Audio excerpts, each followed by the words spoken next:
ఏ యారియా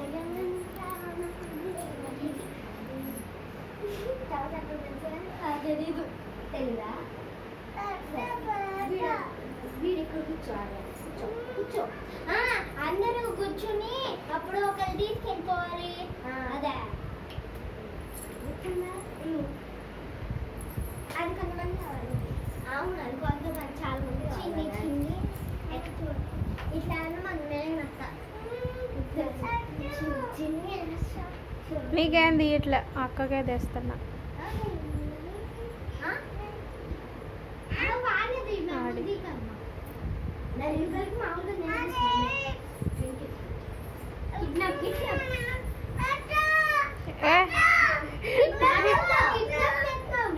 నీకు కాదురా